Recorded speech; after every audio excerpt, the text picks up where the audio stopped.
சேலம் கொல்லப்பட்டி பழையூரில் இந்த ஒர்க்ஸ் பண்ணியிருக்கோம்.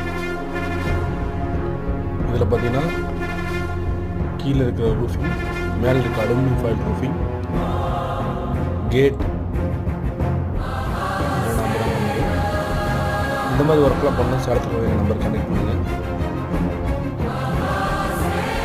சேலத்தில் roofing, welding, painting, demolish, concrete cutting, wall cutting இந்த மாதிரி ஒர்க்லாம் பண்ணி